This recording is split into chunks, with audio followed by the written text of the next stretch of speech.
at Section 4, Chapter 19, U.S. Asian Affairs, Limitations on Containment. We're going to mainly focus on 3 specific conflicts that will define the quagmire that is containment in Asia, that being the Chinese Civil War, Vietnam, and Korea. Excellent. Here we go. As I mentioned, 3 specific icons define containment. So if you're challenged on the AP test as far as needing categories, here would be the big 3 you would want to talk about. Okay, because that essay has appeared before as far as limitations on containment. That being said, we'll start with the Chinese War. Began before World War II. Now this is going to be put on pause during World War II because obviously the Empire of Japan is going to rise to power and start challenging the might and strength that is the Chinese government. That being said, guerrilla leader Mao Zedong, which will eventually become the leader of the People's Republic of China, fighting against Jiang Zeshi or Chiang Kai-shek, depending on how you're studying, anti-communist nationalist governments. So, 2 sides here. Just like the Union and the Confederacy, the 2 sides here are the communists and the nationalists. Okay? That being said, Japan invades 1937. We halt our civil war because we have a common enemy. That's a big idea here. We're able to recognize a greater foe, pause, and then resume afterwards. Okay, so make sure you have down common enemy next to the date. Excellent. Once World War II is over, however, we're going to go right back to Civil War. Truman administration, so now we have a presidential involvement here. $2 billion in aid for the nationalist forces because we are fearful of the spread of communism. Again, this is containment. So we're going to send a giant paycheck in funds and military aid over to Jiang Zeshi or Chiang Kai-shek Nationalist Party. Okay? Unfortunately, they will be unvictorious, Soviet Union-backed Chinese Communist Party, okay, which is why we have sickle and hammer, all of the communist ideologies here with Mao Zedong, and why the Chinese flag is red to represent communism and strength and bloodshed. All right. With that being said, they will be victorious. The CCP, as you may have seen in other literary documents, movies even possibly, okay, will ultimately be victorious. That being said, the United States is not going to recognize the People's Republic of China all the way until Nixon will become involved in 1971. Now, this is one of the highlights of President Nixon's presidency, so you might want to write that down, called the opening of China. All right, when Nixon will travel to China and essentially open up this hemisphere of the world for commerce, at least to a limited amount. And obviously, if you're familiar with the structure of our economy now, we engage economically with China at an exceptional rate. All right, and an icon of that would be almost anything that is produced for consumerism in nature. All right, you flip your coffee mug over, it might say made in China, clothing, desks, anything along those lines. Because of why? Why is China so involved in our economic spectrum? Cheap labor. Cheap labor, very good. Write that down. Cheap labor. That's a big idea there. Excellent. We shall continue. Chinese Civil War. Major idea. Communists win despite Western influence. To summarize this whole thing, communists win despite Western influence on the United States. Victory for the Soviet Union. Okay? Because we are still in the height of our Cold War, this is an iconic victory for the Soviet Union. Wonderful. Korean War. Continuing on. Who's the current leader of North Korea?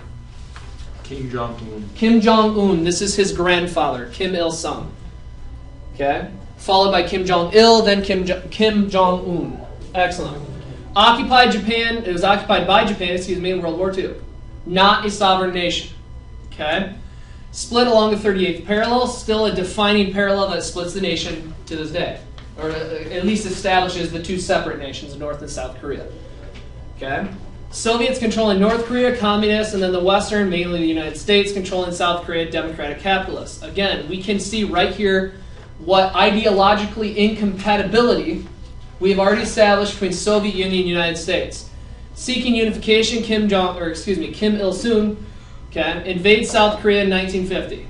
So we have northern aggression. Make sure we understand why this conflict is going to be started. Northern aggression. Nothing's changed to this day. Here's where it starts.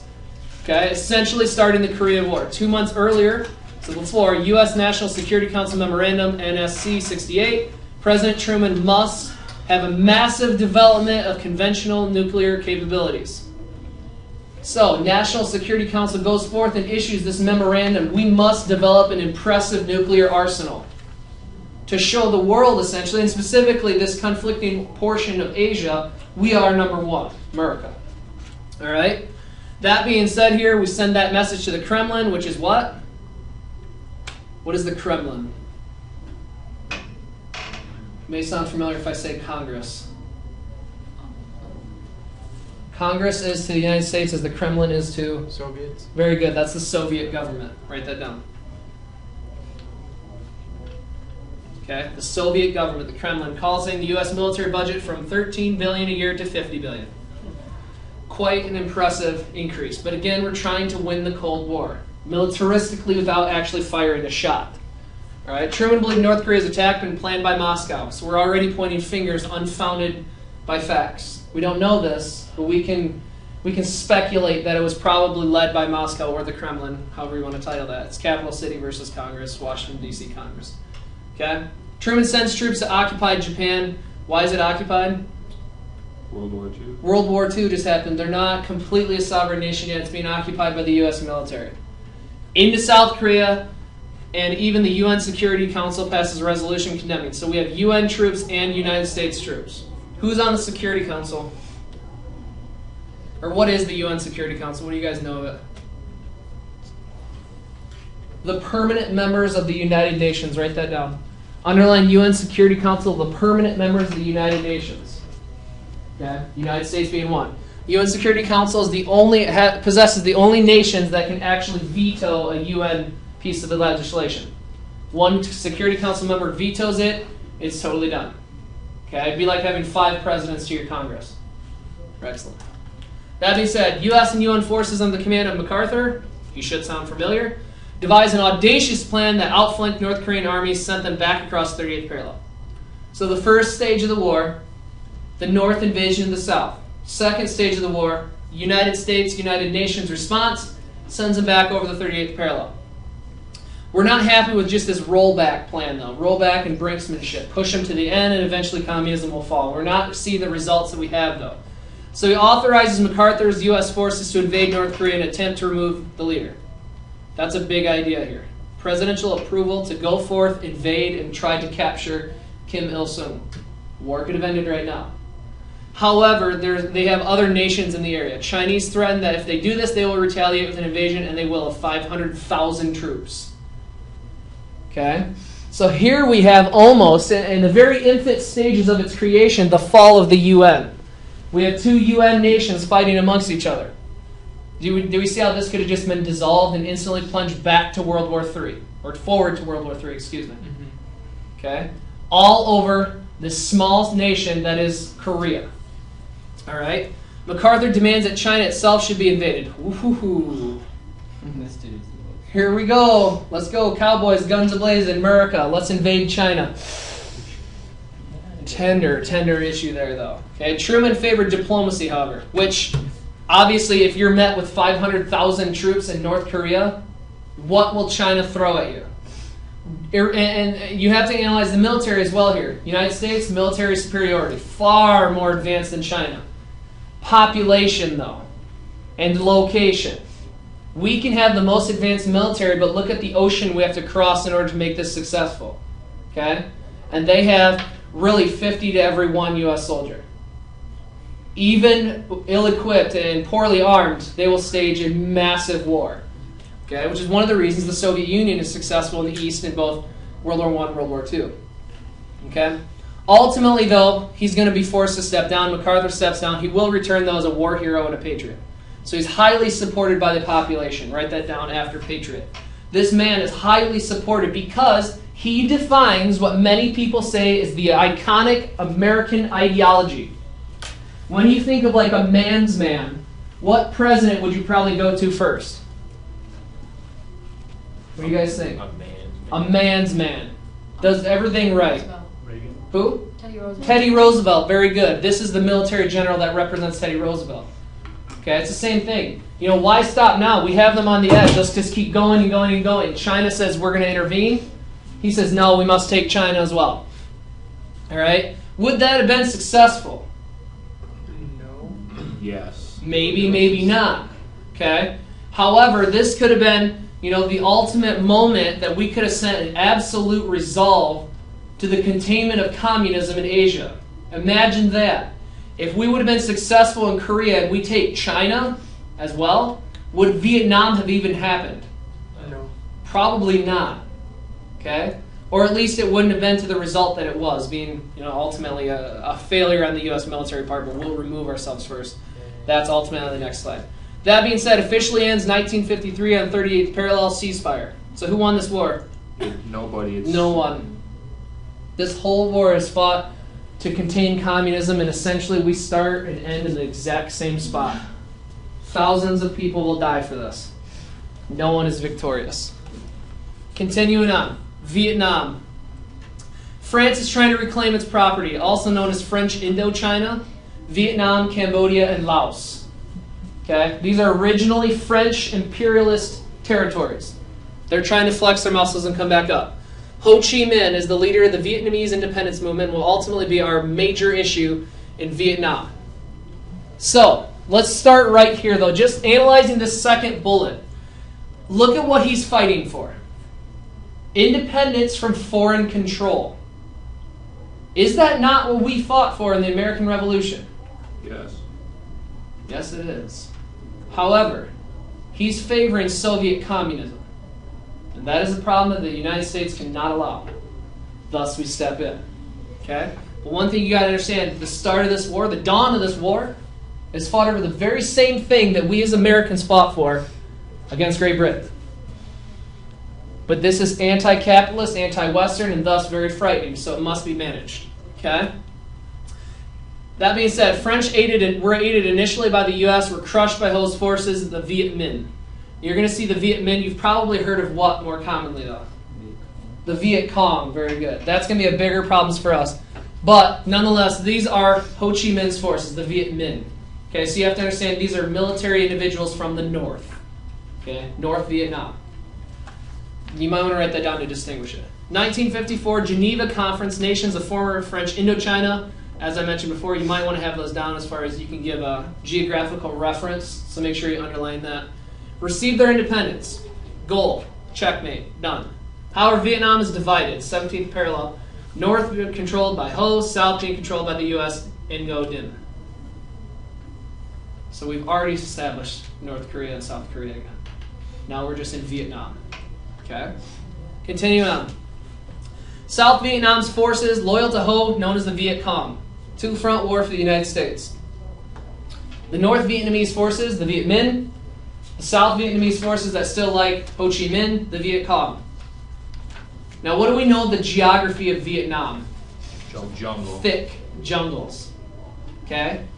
Guerrilla tactics. They're used to this. The United States has experience, but you cannot compare Vietnam to North Korea because if you just look geographically back here at the map, very, very different. Okay?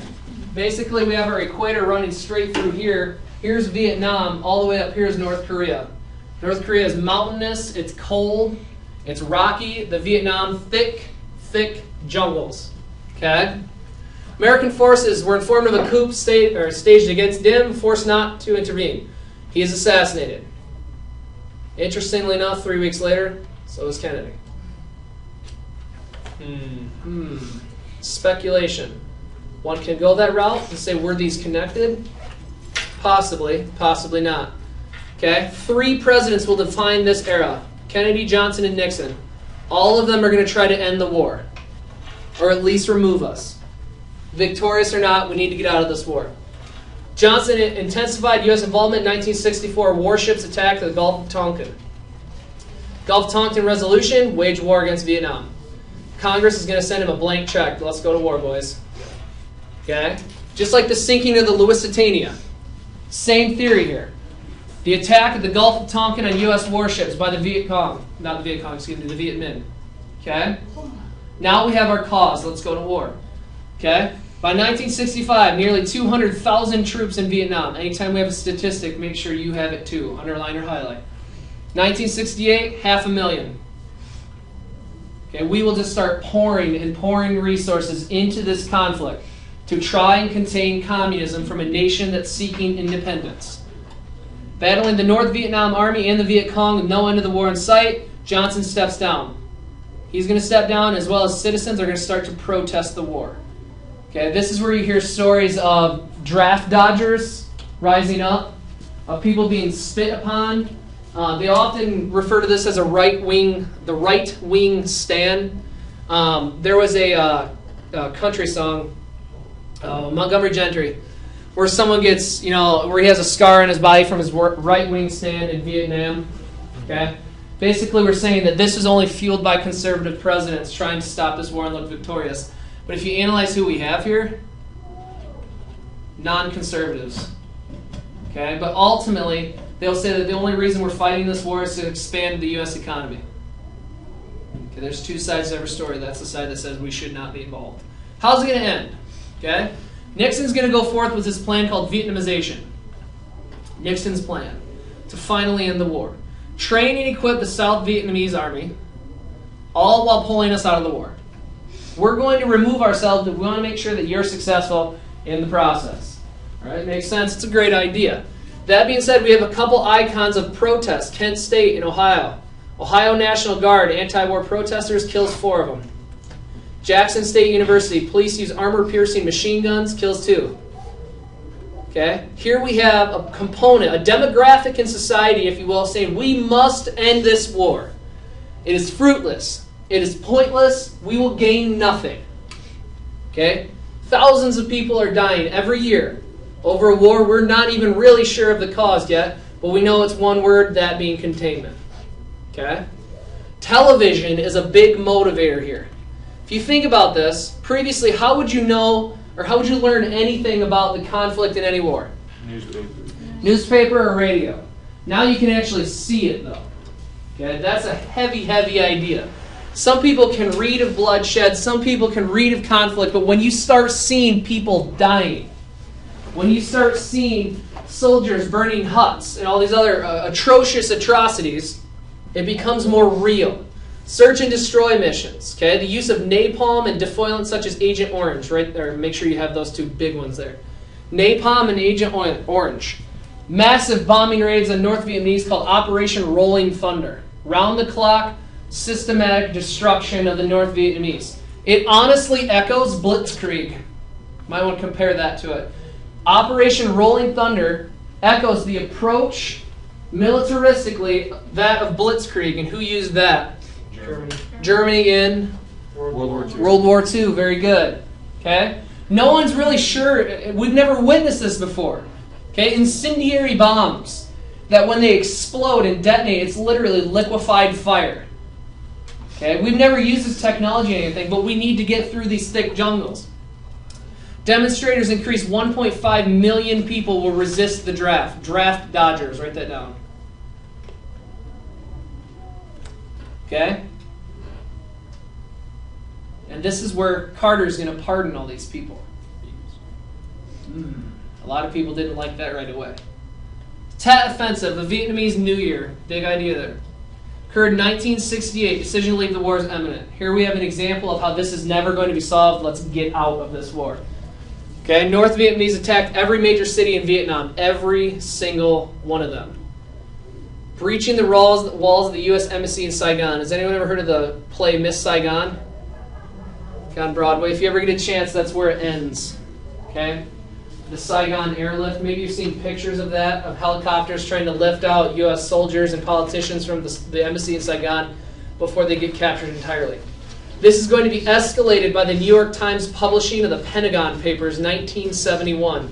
Basically, where the Johnson administration is going to say, we are going to stretch the necessity of becoming involved in this war, making the presidency and the United States look a bit interesting, if you will.